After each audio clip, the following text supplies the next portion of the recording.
contrast your experience with China versus the Western powers, do you think that Zimbabwe and other African countries, to be totally blunt, get a better deal from Chinese investment than they have with Western powers over the past 150 years?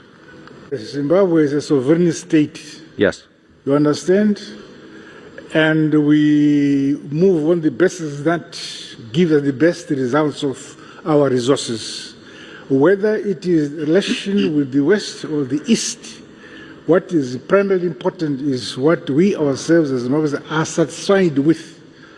We don't need to please the West or please the East. We please ourselves. Good.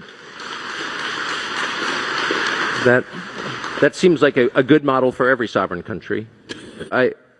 I wonder what lessons you've been in the government of Zimbabwe for decades in various roles, including through a very turbulent period where your predecessor famously kicked out the whites and then the economy tanked and now it's rising again. I wonder if you would summarize the lessons that your country has learned from that experience.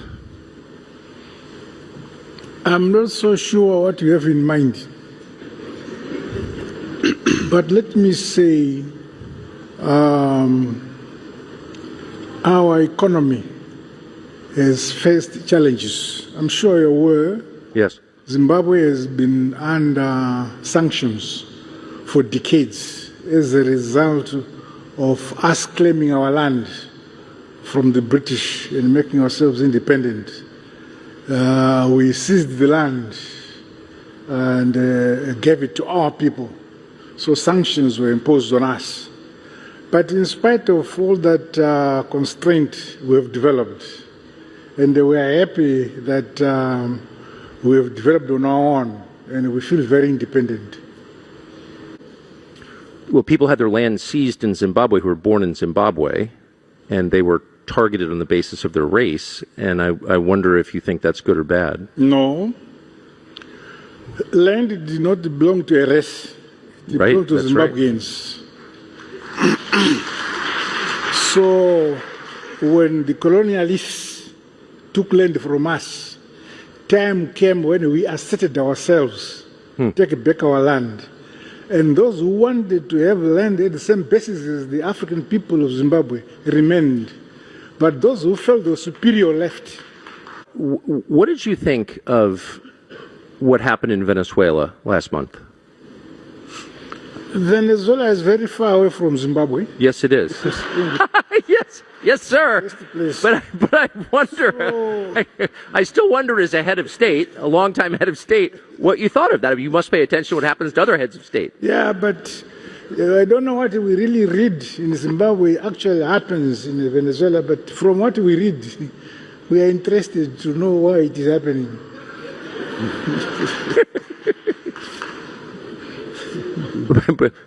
President B, what did you think? I was stunned, and I'm still stunned. It was so surreal that I still have to understand whether the world order, the rules-based society, is still existing.